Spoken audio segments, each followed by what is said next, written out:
Colegio Nacional. Hoy tengo el honor de presentarles al crítico italiano Filippo Laporta, que es el primero de los invitados que me he propuesto traer como parte de mi cátedra en el Colegio Nacional, porque yo creo que lo más importante no es tanto escucharme a mí, que algunos de ustedes me han leído desde hace algunos años, sino utilizar este espacio para que el dominio de la crítica literaria sea, como yo lo deseo, universal y forme parte de nuestra vida intelectual desde todos los países o aquellos países a los que podemos llegar, desde todas las tradiciones o algunas de ellas y en algunas de las lenguas a las que tenemos acceso. Antes de Filippo y de su conferencia La crítica literaria como crítica de la vida, nuestro amigo, el crítico y editor Fabrizio Cosalter, va a hacer una breve semblanza de Filippo, y también me permití pedirle a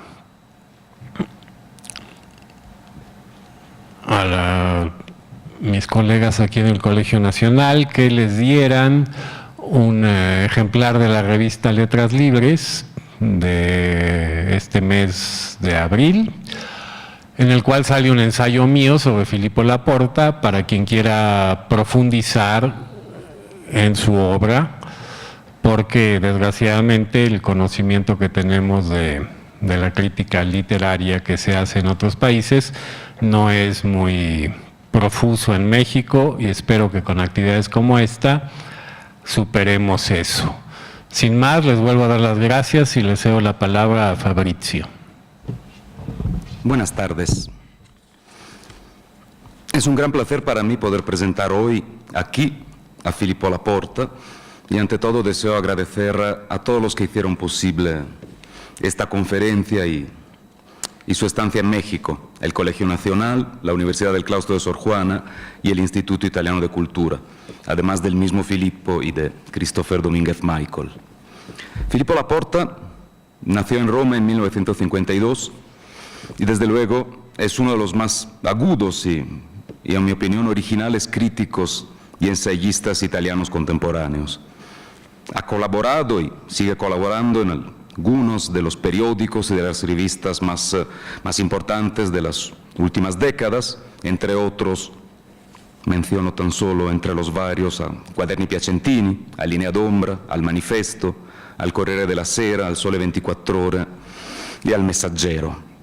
Entre sus numerosas monografías podemos encontrar los siguientes títulos, por ejemplo, la nueva narrativa italiana de 1999, en segunda edición, y si no me equivoco de 1995 en la primera, Maestri Irregolari, es decir, Maestros Irregulares, de 2007, Diario de un patriota perplesso negli USA, es decir, Diario de un patriota perplejo en los Estados Unidos, de 2008, Meno letteratura per favore, Menos literatura por favor, de 2010, dos monografías sobre Pierpaolo Pasolini, también Poesía como experiencia, de 2013, un libro dedicado a la ciudad de Roma, su ciudad, no, Roma es una bugia, Roma es una mentira, un libro dedicado a la situación actual del humanismo frente a las nuevas tecnologías, y también, que es también un intento muy interesante de diálogo con las generaciones de los nativos digitales, que es Indaffarati, es decir, Atareados, de 2016, y el último libro que presentaremos el lunes a las 7 en el Instituto Italiano de Cultura, que se titula Il bene e gli altri, Dante, un'etica per il nuovo millennio, que acaba de salir y que se podría traducir como El bien y los otros, Dante y una ética para el nuevo milenio.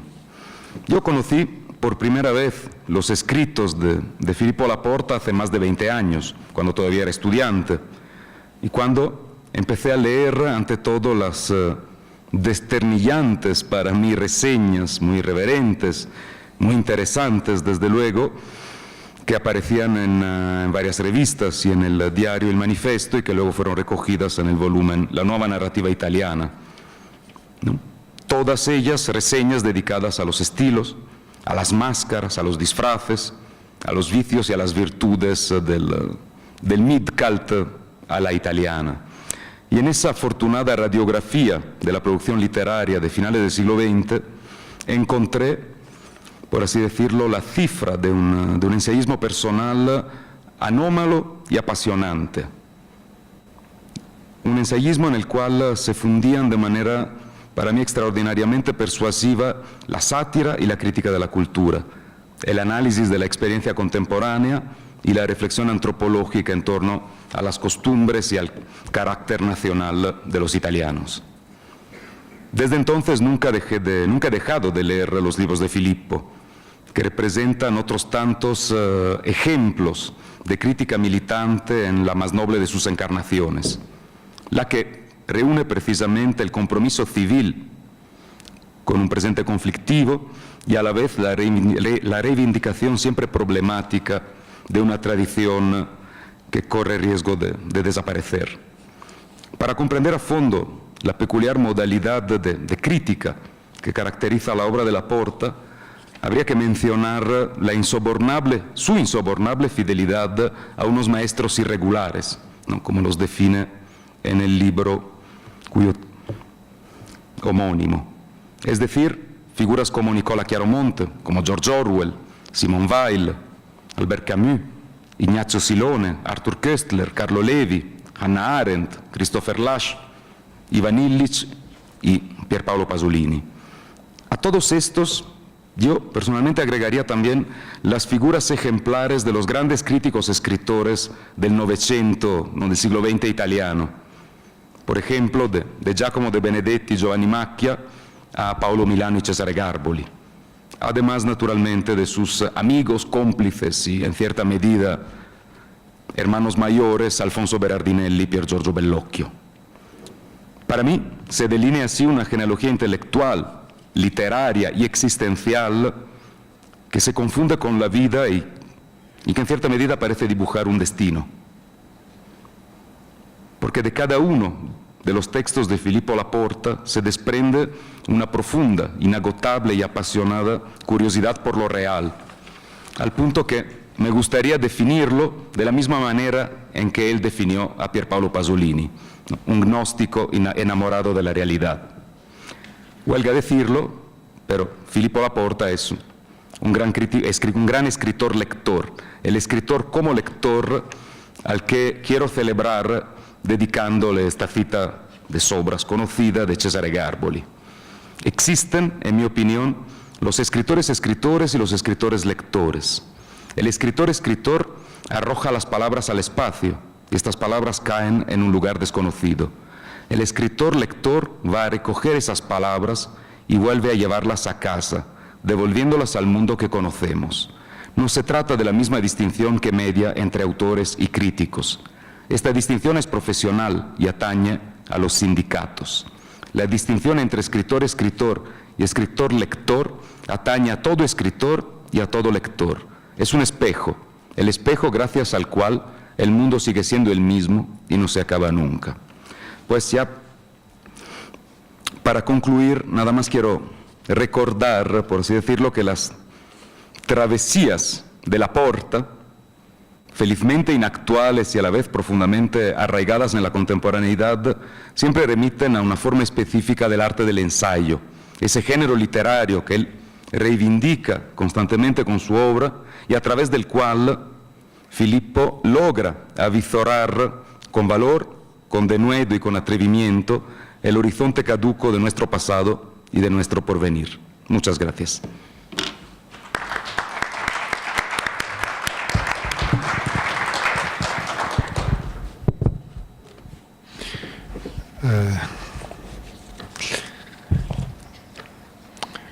Buenas tardes.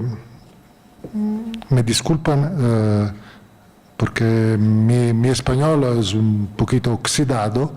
Yo lo estudié un poquito cuando fue en Cuba 5 o 6 veces. para participar a congresos literarios, pero realmente en Roma no hay ocasión de hablar español con ninguno. Y yo creo que mis amigos italianos fingen de entender el español, pero cuando habla realmente un escritor español, ellos no entienden nada, pero fingen de entenderlo. Ante todo, quisiera agradecer al colegio por darme esta preciosa oportunidad. Yo creo que en un mundo cada vez siempre globalizado, donde, como dijo Levi-Strauss, ¿no?, ha desaparecido la otredad, porque todos aspiramos a los mismos consumos, todos vivimos en metrópolis, todos usamos Internet, pero la experiencia de todo eso sigue siendo individual. Y por eso me resulta muy útil compararla con la de otros individuos, de otros países y de otras culturas. Y gracias sobre todo a Christopher y a Fabricio por la introducción. Y yo creo que en particular Christopher escribió mi retrato muy generoso y para mí muy preciso y muy penetrante de toda mi obra. Yo creo que en Italia yo no tengo un retrato tan preciso, lo ringrazio. Dunque, il titolo de mi conferenza è La critica literaria como crítica de la vida. ¿Cuál es el papel de la crítica literaria en la época de Internet? Frente a la supuesta democracia de la red, en la red cada uno vale uno, me pregunto si la opinión de un crítico todavía cuenta más que la de un lector común. ¿Cuáles son las verdaderas pasiones de un crítico literario? Me gustaría tratar de responder a estas preguntas, siempre y cuando todo eso les siga pareciendo interesante y yo mismo no me haya vuelto anacrónico. Empezaré por el título de la conferencia. ¿Qué significa, ante todo, crítica de la vida? La crítica literaria como crítica de la vida. Quien lea distraídamente este título podría pensar que mi aspiración es criticar la vida en el sentido de desautorizarla o de reprocharle algo. No es así, pues yo creo, a pesar de mi amor por Leopardi, que la vida, la existencia es valiosa y que el ser es mucho mejor que la nada. Debemos pensar en la etimología de la palabra crítica, que proviene del griego antiguo. Crítica, krinein, significa de hecho distinguir, elegir, interpretar, juzgar. Así pues, me estoy refiriendo a la función intelectual, a una vocación filosófica presente, yo creo, en todos, independientemente de la clase social de pertenencia o del nivel de estudios. Si aplicamos esta función a la literatura, que no ofrece unos modelos del mundo entrelazados de distintas maneras con el mundo real, entonces podemos ver el inmenso potencial de tal actividad. Me gustaría una crítica literaria que a partir de la interpretación de las obras se extendiera a la interpretación de la vida misma. En palabras de Salvatore Elizondo, casi todos los hechos de la vida, en cualquiera de las formas en que podemos percibirlos, son sujetos de la crítica. Y después, inscribir las cosas y los hechos indiscriminadamente y según mis inclinaciones dentro de un contexto crítico, tal que en lugar de entorpecer su apreciación, resalten los rasgos comunes por los que un concierto, una pelea de box o un crimen ingenioso son iguales ante la crítica, cuya función no es la de valorar, sino simplemente la de poner en claro. Ecco, creo que cualquier lector le pide a cualquier libro, más o menos en secreto, unas razones para vivir. Yo lo pido también a una novela negra, también a una novela policíaca. Razones para vivir. Por supuesto, muchos leen por simple entretenimiento y no hay nada reprensible en esto. Pero cada vez más el libro, en cuanto mera distracción, tiene a su alrededor unos competidores extraordinariamente agresivos. A un libro hay que pedirle que sea algo más que una distracción. Leemos para comprendernos a nosotros mismos y para comprender el mundo, para lograr captar algún sentido en la vida, para enfrentarnos a la nada.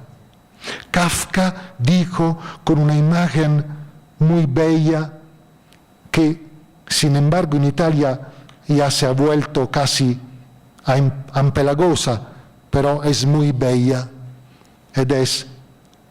Un libro es como un hacha que abra un agujero en el mar helado de nuestro interior. Leer en un mundo sin Dios se parece a una oración secular. Y de esta manera el crítico, que no es sino un lector profesional o incluso un lector que escribe, también intenta utilizar las obras literarias para entender cómo funciona la existencia, qué relación existe entre los valores y los comportamientos de las personas, entre la psicología y la ética, entre la esfera privada y la esfera pública. La literatura es la ciencia de todo lo que no puede ser objeto de ciencia. Es el último espacio del individuo. A mí personalmente siempre me han atraído las ideas. En tal sentido, las novelas representan ideas en situación, ideas que descienden hacia una vida cotidiana, siempre contradictoria y a menudo opaca, en la que las ideas pueden incluso convertirse en su opuesto.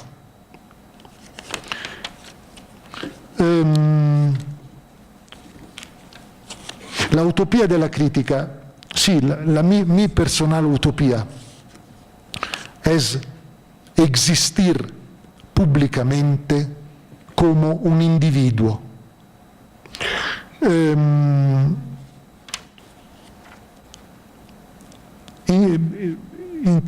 qué sentido? Yo creo que cualquier lector, en cualquier latitud, en cualquier época, puede volver a despertar el núcleo de verdad oculto en una obra literaria. Yo lo digo pensando también en los ejemplos concretos de lectores comunes a los que conozco personalmente y de los que soy amigo.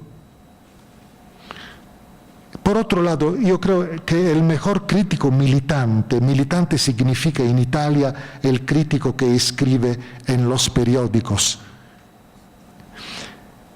El mejor crítico militante tiene ad acercarse a este tipo de lector, entendido de todas formas como individuo, es decir, un individuo indócil y sin afiliaciones.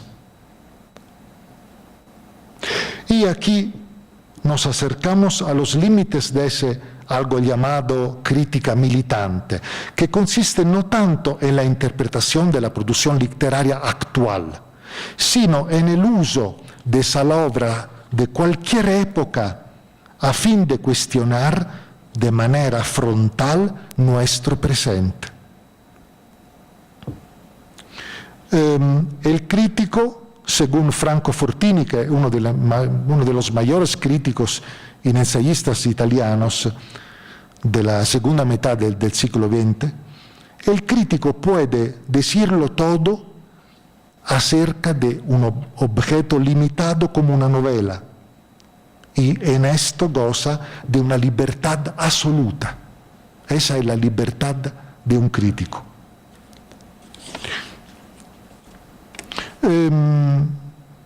Cuando mi hijo tenía 8 años, me preguntó cuál era mi trabajo, porque los padres de sus compañeros eran doctor o arquitecto. ¿Cuál es tu trabajo, papá? Yo le dije, crítico.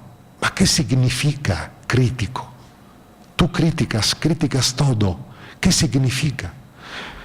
Y entonces yo le dije, imagina que yo soy un retratista.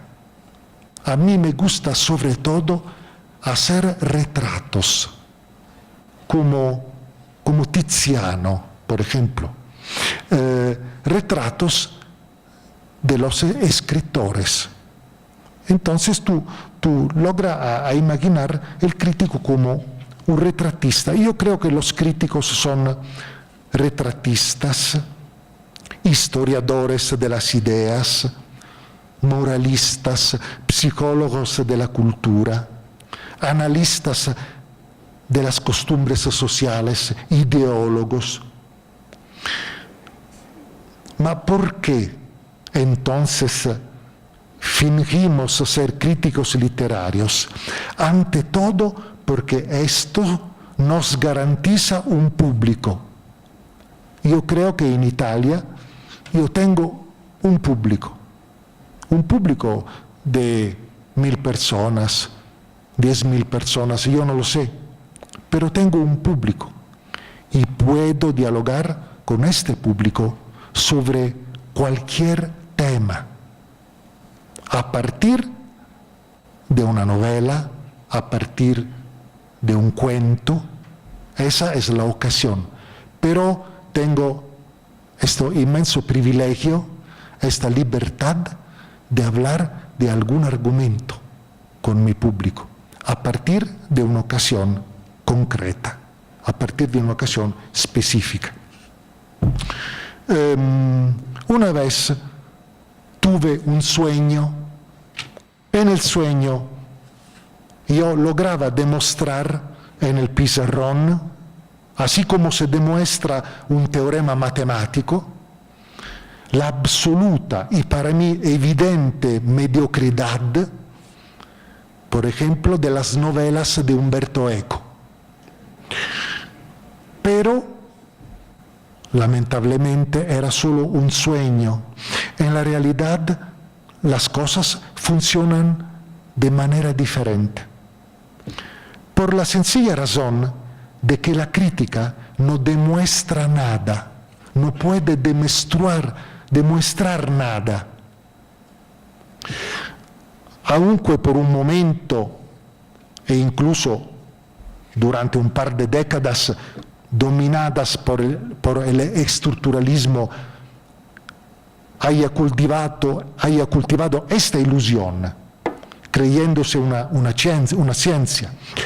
La crítica no puede demostrar, puede solamente argumentar.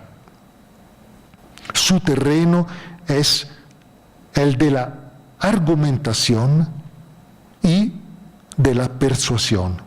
Por lo tanto, en el caso de Eco, en el caso de las novelas de Eco, intentare producir argumentos a favor de mi tesis, no demostración matemática en el pizarrón, pero producir argumentos, por ejemplo, para mostrarles que sus tramas se resquebrajan por todos lados, que se parecen a un videojuego bastante banal, que surgen más de una bibliografía universitaria que de una experiencia viva, que tienden de todas las maneras a ocultar la depresión, a ocultar el negativo de la existencia.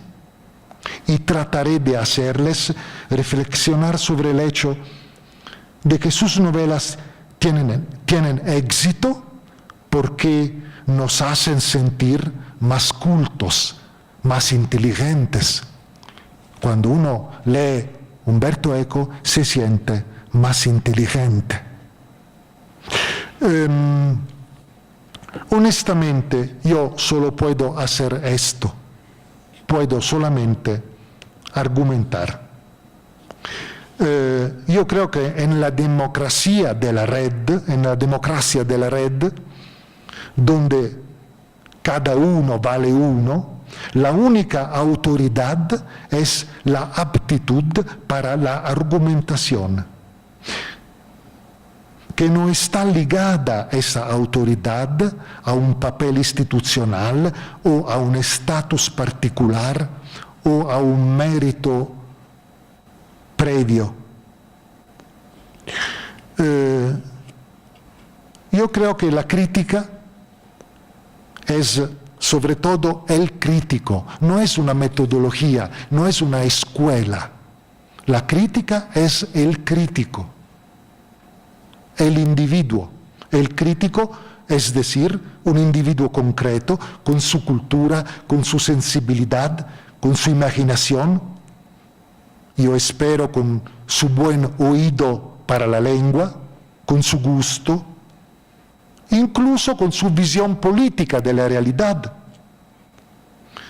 Debe tener el sentido de una época histórica, de los conflictos que se agitan en ella, de los poderes y de las fuerzas en campo.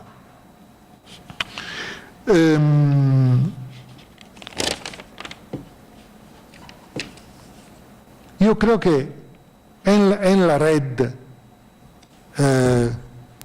hay argumentación, pero hay una simulación de argumentación, porque en la red hay sobre todo una crítica que se llama, que en Italia la llamamos exclamativa. ¿Cómo se dice exclamativa? Exclamativa, sí, que no argumenta. Eso es el problema, Sí, exclamatoria, sí. Sí, no, sí. Por ejemplo, hay un escritor en Italia que se llama Nicola La Gioia que retomó la idea, para mí un poquito demagógica, según la cual la red es un extraordinario laboratorio de crítica literaria, etcétera, etcétera. Yo creo pero que dominar en la red es una crítica que podría definirse como exclamatoria, la cual difícilmente puede ser sometida a discusión. Se aprecia en esta cierta irriverencia bastante atrevida e incluso saludable, pero que lamentablemente no puede sostenerse por sí misma. Por ejemplo, el otro día leí una dura crítica a la Metamorfosis de Kafka, acusado de escribir mal o de tener menos imaginación que Stephen King. Bueno, no hay novelas sagradas, pero a impresionar en esta crítica tan negativa es sobre todo la debilidad argumentativa, la ligereza, el lugar común. Pero, a pesar de todo, todavía tengo fe en la democracia de la red, en el sentido que creo en el potencial de la red. Cioè yo creo que con la informatización y el libre acceso a la información podría disminuir la brecha entre el conocimiento especializado y la aptitud individual para hallar las informaciones. Claro, en la red todo parece verdadero, pero yo pienso que gracias a la pluralidad de las fuentes y a las comparaciones cruzadas, cada uno posee los recursos para distinguir entre lo verdadero y lo falso. Y no sería demagógico afirmar que hoy en día un lector común suficientemente apasionado y sensible podría formular unas observaciones más agudas que las de un especialista o de un académico. A menudo yo me encuentro con lectores así. Sí.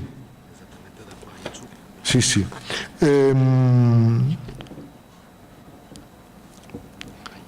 Sí. Añádase que cada año, según estimaciones razonables, aparecen aproximadamente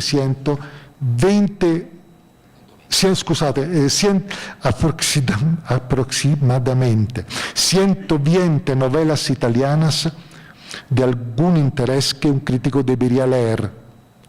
Probablemente la expansión incontrolada de la democracia literaria, la posibilidad de que cualquiera publique un libro en Italia, pagando, sin pagar, en la red, en papel, en soporte electrónico, planteará la necesidad de criterios de selección más estrictos. El crítico, pero todavía, como yo dije antes, el crítico puede hablar de cualquier argumento y esto es también un riesgo, porque el crítico se vuelta en un crítico impresionista, divagante, capriccioso, como un semiólogo de la vida cotidiana, como un todólogo. En Italia tenemos esta palabra, tutólogo. Yo creo que no existe en español tutólogo. Todólogo existe. Todólogo. El tutólogo es un especialista de todo, de cualquier argumento. Esto es un riesgo.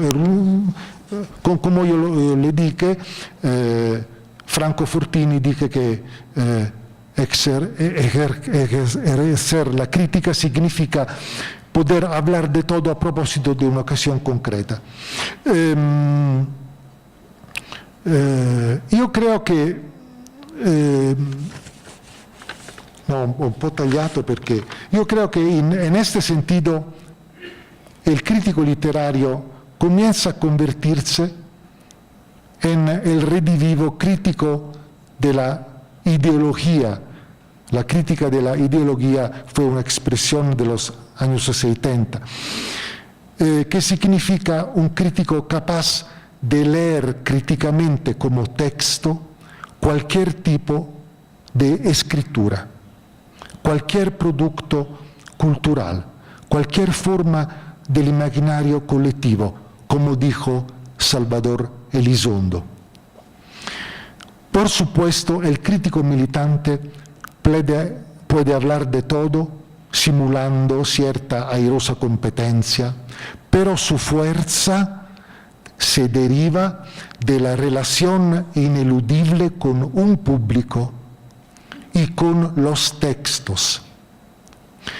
Su fuerza se deriva de la capacidad de hacer revivir a través de alguna calidad de la escritura los textos y su oculto potencial de verdad, el núcleo de experiencias dolorosas o felices o funestas o intensas encerrado en ellos. Yo creo que este núcleo de experiencia es presente en cada texto. Ahora, probablemente yo invierta demasiado en la figura del crítico literario y de manera impropia. Yo imagino un crítico literario como un paladín del pensamiento libre y anticonformista. Yo imagino un crítico como un impecable monje guerrero, intérprete de nuestro tiempo, luchador anárquico, como un caballero de la verdad y de la herejía, como un intelectual contra del poder, casi un caballero Jedi o Jedi, dotado de la espada láser de la escritura, héroe cultural, que libera el núcleo candente de las obras literarias y que lo pone al servicio de la comunidad, como Dante Alighieri, que regresa a la tierra para revelar a los hombres la profecía de la ultratumba.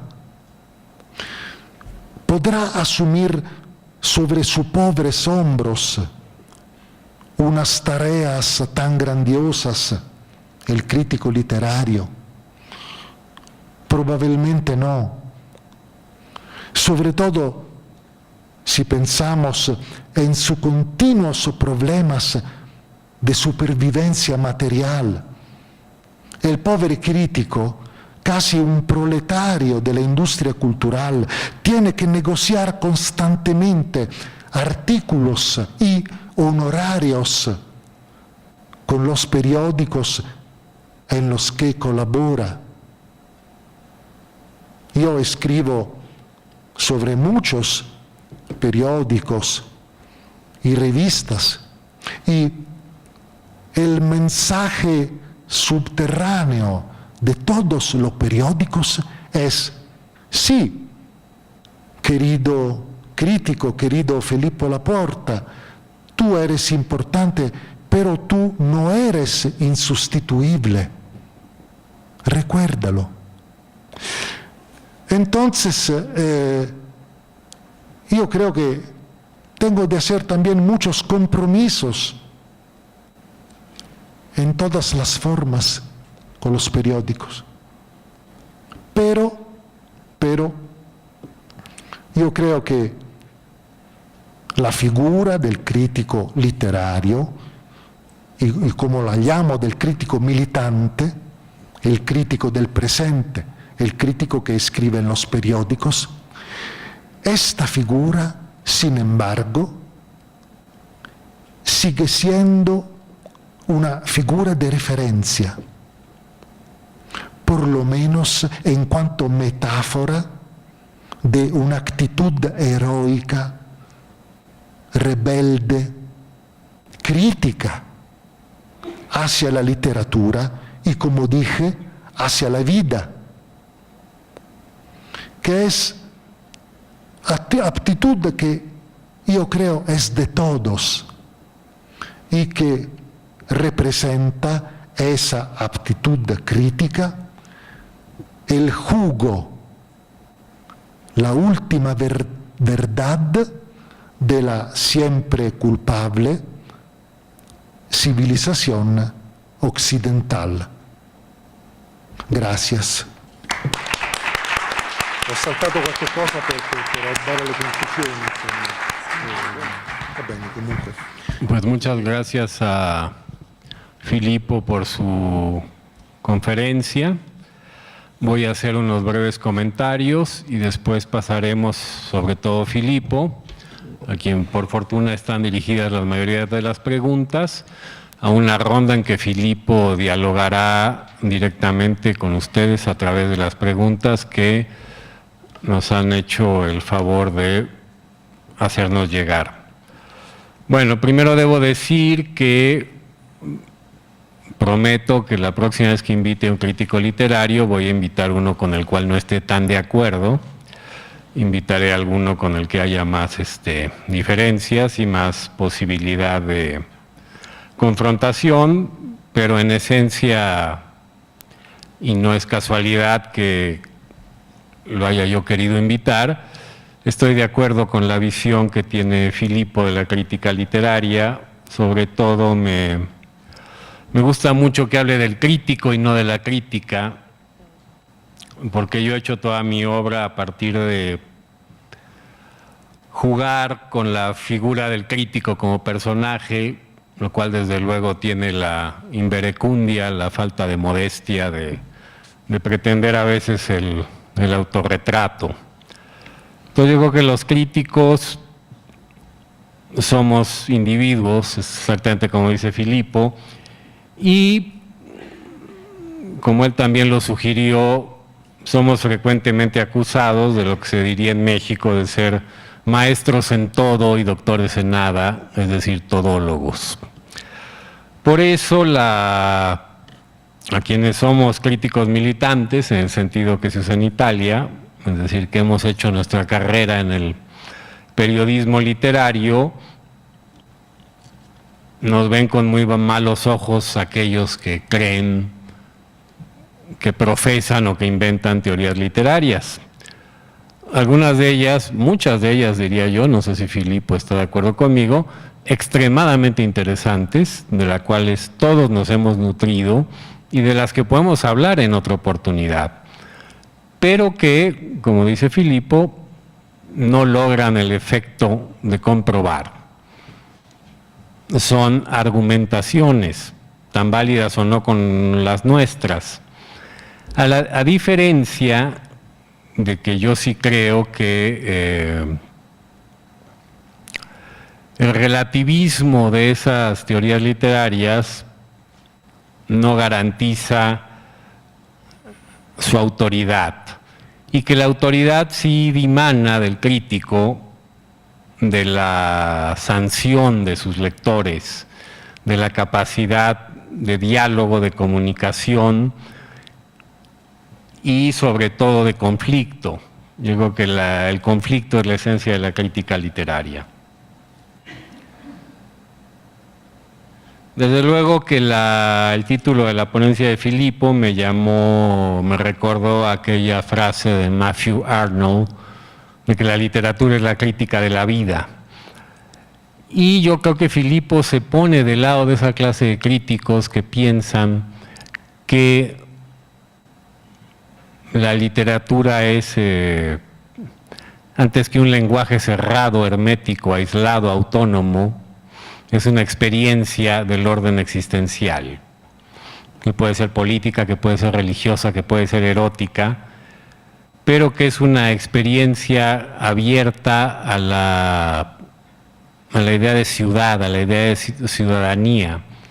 Yo creo, y esto sí se lo pregunto, es la única pregunta quizás que le haga yo a Filippo, yo creo que la literatura sí tiene una dimensión moral, no moralista en el mal sentido de la palabra, pero que la literatura hace más rica, más trágica o más confortable en nuestra existencia en el mundo, la novela, la poesía, a mí me parece un hecho sin el cual yo no me explicaría como crítico literario.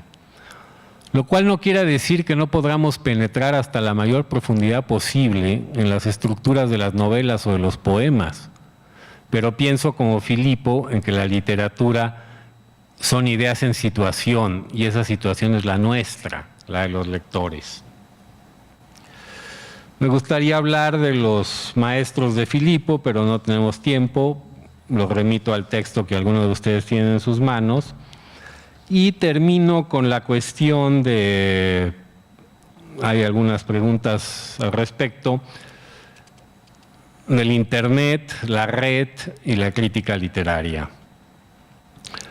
Yo, igual que Filippo y que algunos de ustedes, probablemente he buscado mucho si existe la crítica en la red. Generalmente me aburro y acabo en Amazon o en cualquier otra librería comprando libros, buscando ofertas, primeras ediciones, y rara vez he encontrado, sí he encontrado desde luego, cosas interesantes, de inmediato las imprimo, porque yo como soy viejito no puedo leer mucho tiempo en la pantalla, y las guardo. Y a veces hasta las comento en mis artículos. Sin embargo, yo he hecho el juego de reunir esas críticas que voy imprimiendo, generalmente de gente desconocida, a veces en inglés, a veces en español, a veces en francés, en italiano, etcétera, y las voy guardando en un folder. Y hago la prueba de si esos autores 2 años después, porque lo primero que hice cuando los leí es buscar si tenían libros, muchos de ellos no lo tenían en ese momento, pero 2 o 3 años después todos ya tienen libro, sobre todo los que son muy jóvenes, lo cual quiere decir que la buena crítica literaria en Internet, la que yo he encontrado, sigue necesitando de la legitimidad que da la letra impresa, que da el libro. Y lo mismo sucede en países como en el Japón, me cuentan, donde hubo una moda de novelas por teléfono celular, que tuvieron muchísimo éxito. Japón es un país donde hay millones de lectores. Bueno, todos los autores que ingresaron al público mediante este medio acabaron impresos y ganando los premios literarios importantes del Japón, lo cual quiere decir que la parte buena, por así decirlo, la parte estimulante y creativa de la red sigue necesitando la sombra de un árbol como la necesita el caminante sediento. La red no es autosuficiente en eso. ¿Por qué? Por lo que dice Filippo, es generalmente declamatoria y está diseñada contra lo que pensábamos cuando apareció en 1995, no al debate y a la discusión, sino al improperio, al insulto, al exhibicionismo y a las partes más decepcionantes de todos nosotros. Entonces, yo sigo creyendo que, pese a las apariencias, la buena literatura o la alta cultura, palabra que a mí no me da vergüenza mencionar, no tiene mucho que temer de la red.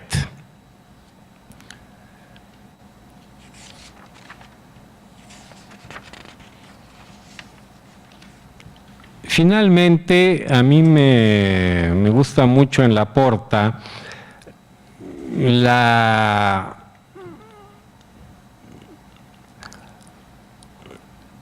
preocupación de Laporta por el mundo exterior, que ahora paradójicamente se absorbe o es testigo de él a través de la pantalla, tiene mucho que ver con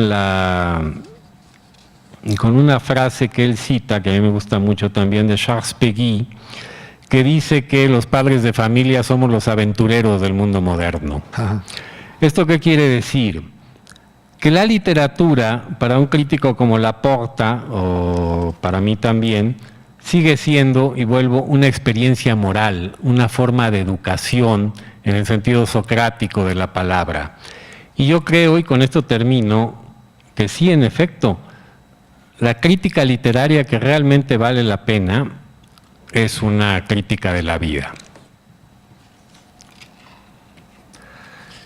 No sé cómo te sea más cómodo, Filippo, no sé qué pienses, Fabrizio. Voy pasándole las preguntas verbalmente para que no tenga que leerlas, o todas juntas, o cómo procedemos.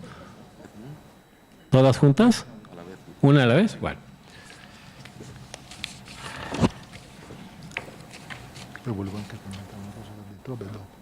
A ver, mi querida amiga y colega Fabienne Bradou, de tantos años en la revista Vuelta, le pregunta a Filippo, ¿en qué se funda para usted la legitimidad del crítico literario? Yo no creo, dice Fabienne, mucho en la democracia en este terreno.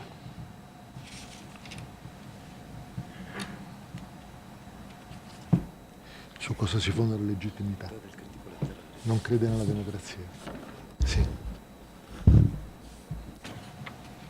Allora, provi a tradurmi tu magari? Perché sì, sì. Allora,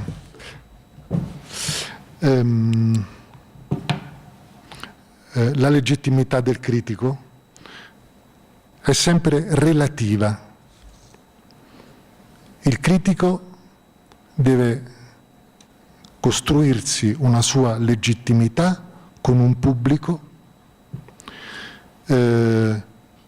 Come ho detto prima, io ho un mio pubblico, questo pubblico ha fiducia in me perché mi segue, perché magari ha letto una parte dei miei libri o mi segue, legge i miei articoli.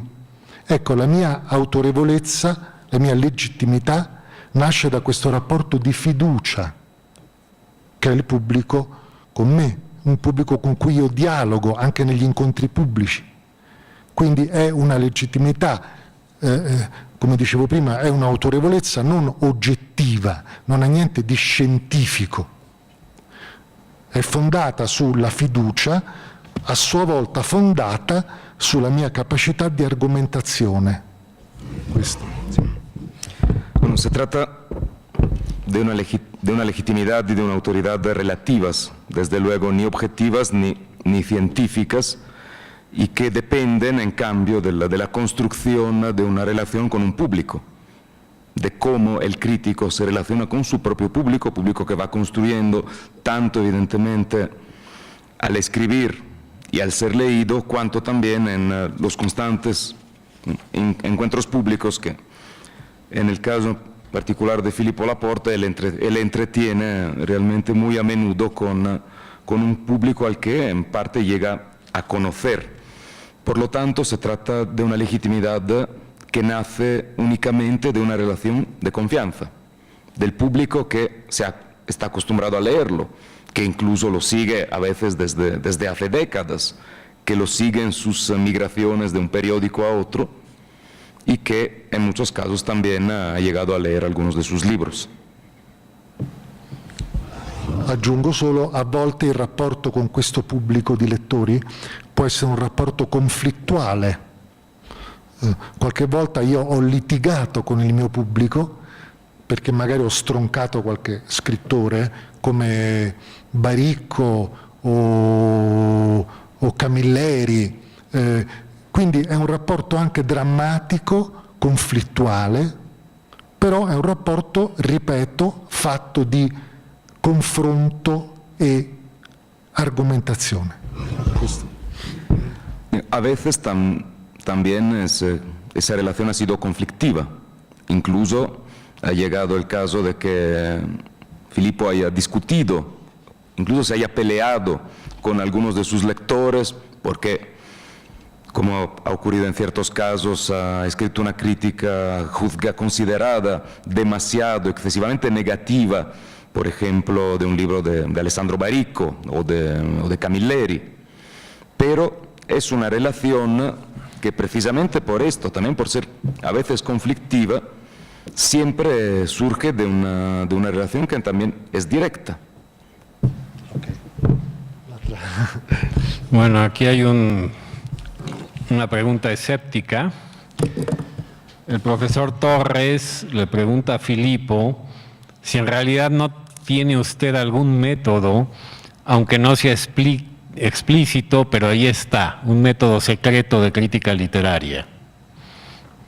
Qual è il metodo segreto? Perché nonostante le tue informazioni in realtà hai un metodo, ma è un metodo segreto che stai praticamente occultando adesso. Ah, un metodo segreto. No. Sì, una pregunta muy interesante.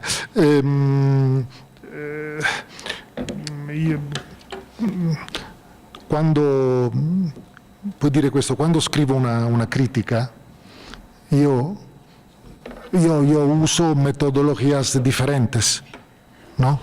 Por ejemplo, yo uso las metodologías que me necesitan en aquel momento. Por ejemplo, yo uso la antropología o la psicanálisis o la historia de las ideas. Hay muchas metodologías críticas, pero yo uso aquella que en aquel momento para mí es necesaria. Yo no creo de tener un secreto.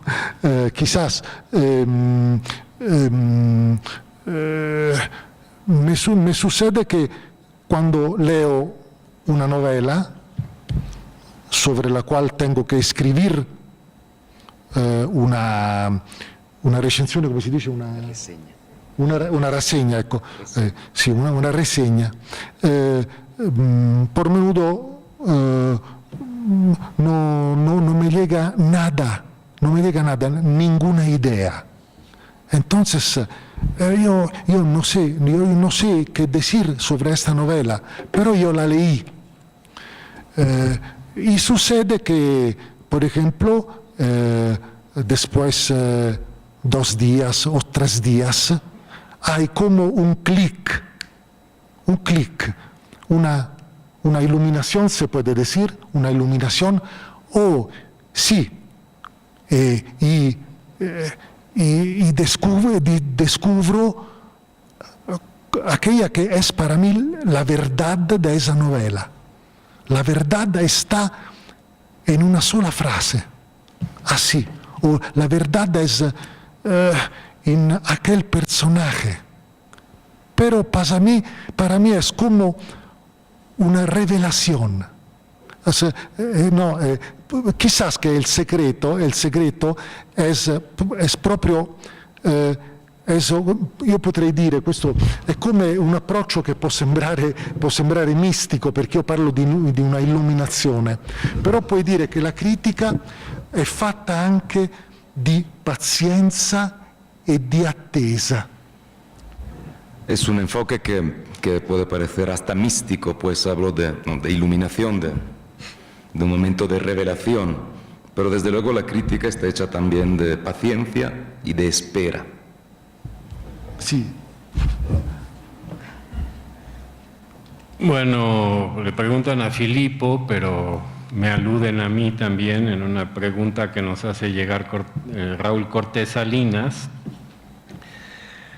Si los críticos debemos utilizar un lenguaje especializado o un lenguaje de entender por simples lectores,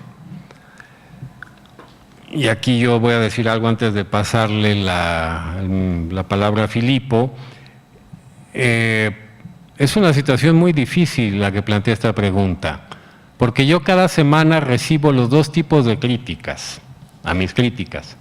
Los que dicen que no entienden mis críticas ni lo que yo digo, y que escribo muy mal porque no se me entiende, o los que dicen que yo soy un periodista pretencioso que hablo de cosas que no sé porque mi currículum universitario deja mucho que desear. Todas las semanas yo recibo una crítica de un tipo o del otro. Eso me hace pensar o que estoy muy bien o que estoy muy mal, pero no llego a un punto intermedio. no sé si frente a esta disyuntiva entre los que piden un lenguaje especializado, los que creen que tenemos un lenguaje especializado o los que creen que somos vulgares periodistas, no sé qué pensaría Filippo. E quindi qual è proprio la domanda precisa? Non è una contestualizzazione, Ah, è una domanda ok. che varrebbe la pena di fare perché... Per me hai, come si dice, deontologia? Sì, deontologia. Deontología de un crítico. El crítico siempre tiene que decir si el libro del cual él escribe, ¿no? Le gusta o no le gusta. Porque yo leo muchas, oddio, recensiones no me viene, ¿cómo se dice? Reseñas. Yo leo muchas reseñas en los periódicos italianos, en el Corriere della Sera, en la República, análisis muy refinadas, pero yo no entiendo si a aquel crítico, aquella novela le gustó. Yo creo que eso es terrible, porque el juicio es el primero nivel, ¿no? Yo leo una novela y enseguida entiendo si la gusto o no la gusto. Y después yo logro a entender por qué me gusta o por qué no me gusta. Pero es fundamental este momento del juicio de valor, ¿no? Se dice del juicio de valor. El juicio es un instrumento de conocencia. Es un instrumento de conocimiento. El juicio mismo es un instrumento de conocimiento. No es el resultado final, no. Está enseguida el juicio. Por ejemplo, Umberto Eco, para mí, yo lo leo, es aburrido, enseguida. Y después logro a entender por qué me aburre. Quindi...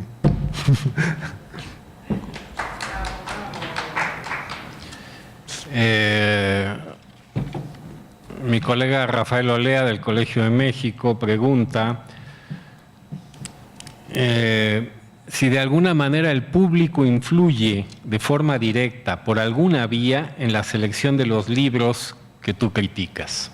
Quindi ripeto. Influisce in modo diretto sulla selezione dei libri che poi recensisci. La? Influisce in modo diretto sulla scelta dei libri. Sí, en Italia hoy hay, más que en el pasado, la dictadura del bestseller. Cuando tú llegas a una librería, o se dice librería, hay solamente bestseller, pilas de bestseller.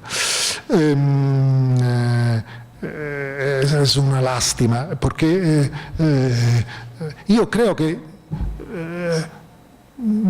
quizás hay tal vez un bestseller que tiene su calidad literaria, pero el hecho es que en Italia cada año yo creo que hay 4 o 5 libros muy importantes, pero ninguno sabe distinguir estos libros a causa por la montaña de bestseller, ¿no?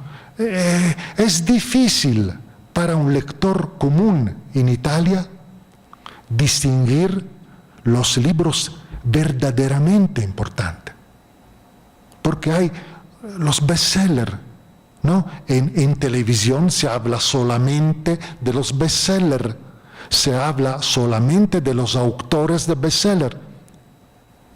Entonces, esa es la situación. En Italia se publican demasiados libros hoy, demasiado, no hay ninguna selección. Por esa razón, el lector común compra el bestseller porque dice, por lo menos tengo algo del cual hablar con los otros. Pero es terrible. Yo creo que cada año hay 4 o 5 libros verdaderamente importantes en Italia. Importantes por la calidad literaria, por la calidad formal, porque la literatura es hecha de lenguaje, de palabras, ¿no? Yo creo que la literatura usa un lenguaje un poquito differente dal linguaggio quotidiano. Quindi calidad literaria y el otro lado, capacidad de una interrogación moral. Ecco, 4 o 5 libros, pero ninguno si accorge di questi libri. Se da cuenta, sí. ¿Sí? Se da cuenta. Sí, ninguno se da cuenta de estos libros importantes. Bueno, ya vamos terminando. Preguntan si los medios masivos de comunicación tienen alguna influencia en la crítica literaria. Antes quisiera de pasarle el micrófono a Filippo, diría que en México no tiene ninguna, porque a diferencia de lo que ocurría en Francia en algún momento con el programa de Bernard Pivot, o el que hacía en Alemania Marcel Reich-Ranitzky, no existe en México un programa serio de crítica literaria que tenga audiencia, y yo tenía ilusiones de que el Internet sirviera para que hubiera algo parecido y no ocurrió. Entonces yo creo que en el caso mexicano no están en relación los medios masivos con la crítica literaria, lo cual no me parece del todo malo. Yo creo que mientras más lejos estemos de los medios masivos, más grata será el poco tiempo de soledad y de silencio que nos queda para leer.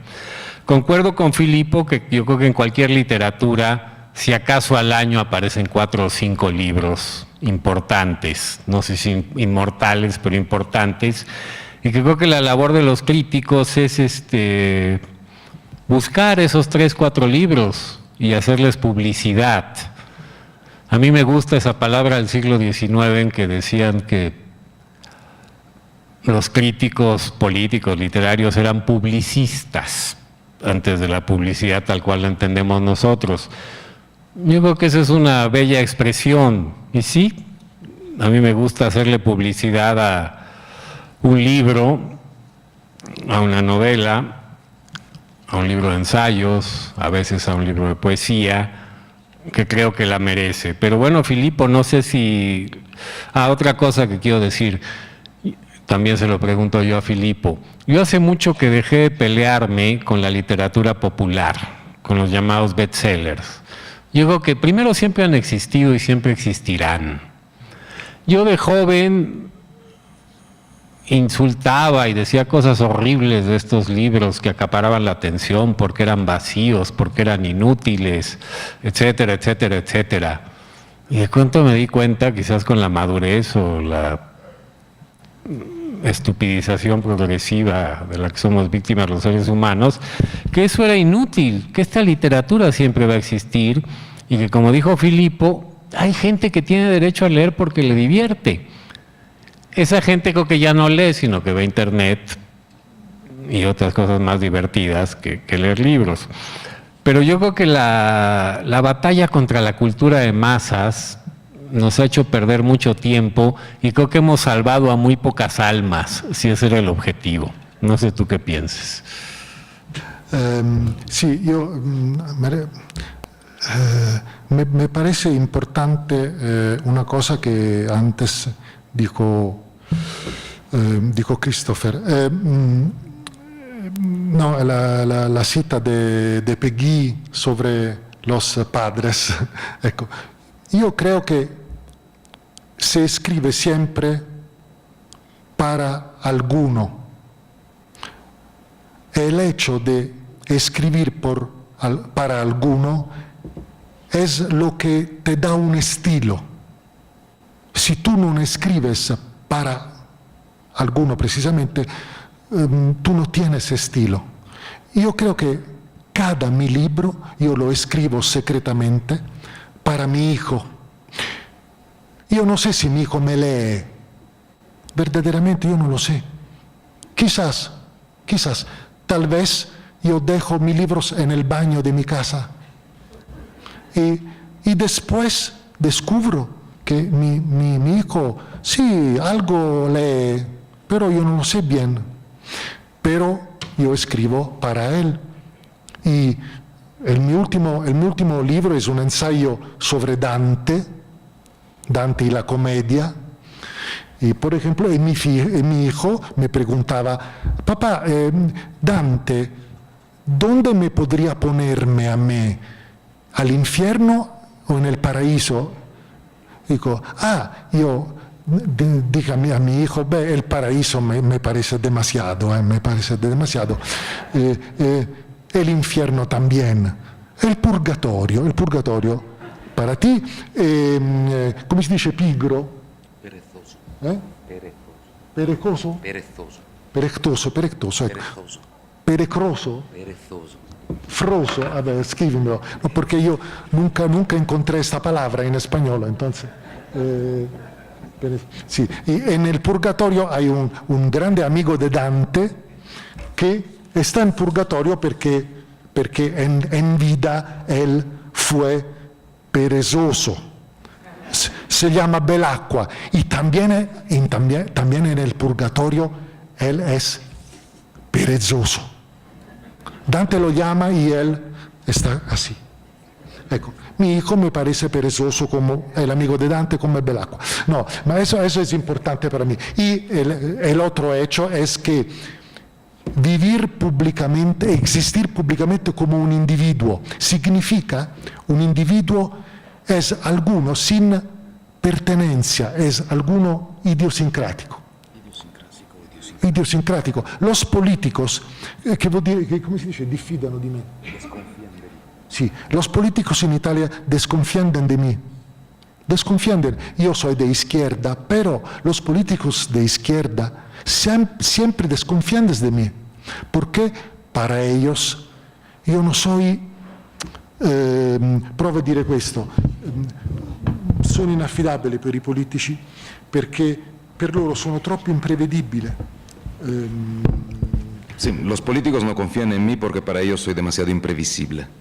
Ecco, non mi voglio confrontare con Pasolini. No quiero compararme con Pasolini. Però Pasolini era inaffidabile per i politici, perché lui era per i diritti civili ma contro l'aborto, era dalla parte dei più deboli ma contro l'industrializzazione forzata. Los políticos no confiaban en Pasolini, pues porque Pasolini era, por ejemplo, a favor de los derechos civiles, pero estaba en contra del aborto. Estaba en contra de la industrialización forzada, pero a la vez, cosa avevi detto?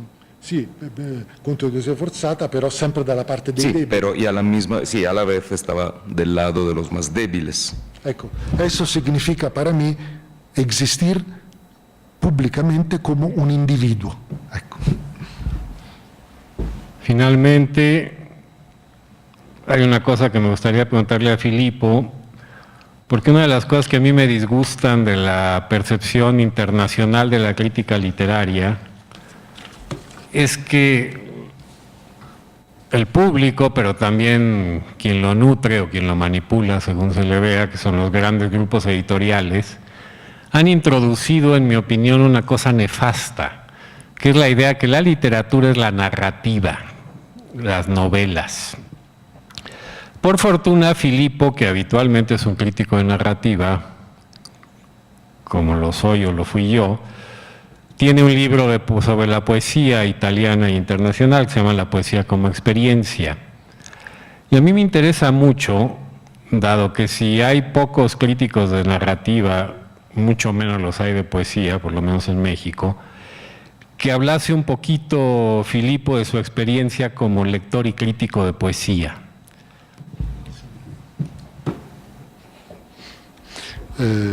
Forse è un po' più complicata, meglio che mi traduci.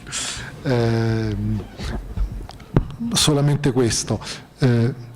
mi sono avvicinato alla poesia in età matura.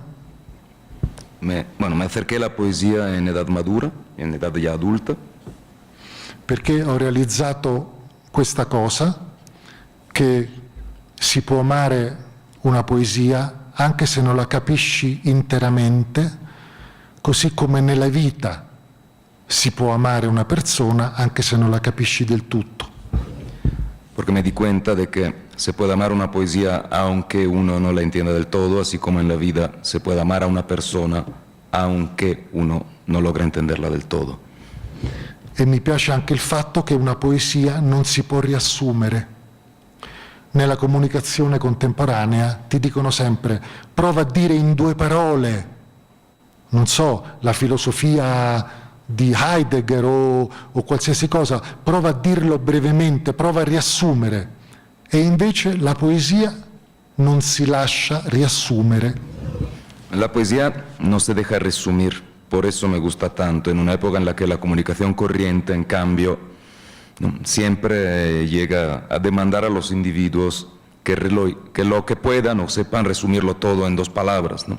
Dilo en 2 palabras, resume la filosofía de Heidegger u otra cosa en 2 palabras. La poesía, en cambio, no se puede resumir. E per ultimo, la poesia mi piace perché accade tutta nel presente. Ogni volta che leggo una poesia o che sento uno leggere una poesia, in quello stesso momento la poesia vibra con tutta la sua energia. Y por último, me gusta precisamente porque la poesía acontece literalmente en el presente. Vibra en el momento en el que alguien está leyendo esta poesía en particular. Come si dice eppure in spagnolo? Sin embargo, ecco. Y también porque cada poesía contiene un sin embargo. O sea, también la poesía más trágica di Leopardi, por ejemplo, contiene un sin embargo. O sea, la vida es nada, la vida es terrible. Sin embargo, porque la poesía como poesía es amor para la vida, es amor para el canto. Entonces, ecco, Leopardi, yo creo que Leopardi es un buen ejemplo, porque Leopardi es como el blues. Yo no sé si le gusta el blues. Leopardi dice en cada poesía la infelicidad del ser humano, pero la dice en una manera feliz. Ecco, yo creo que esa es la esencia de la poesía. Pues muchas gracias a Filippo, a Fabrizio, a todos ustedes que nos acompañaron y al Colegio Nacional. Yo espero que muy pronto podamos tener otro invitado que nos ilumine y nos haga pasar una buena tarde como lo ha hecho Filippo. Gracias a todos otra vez. Gracias.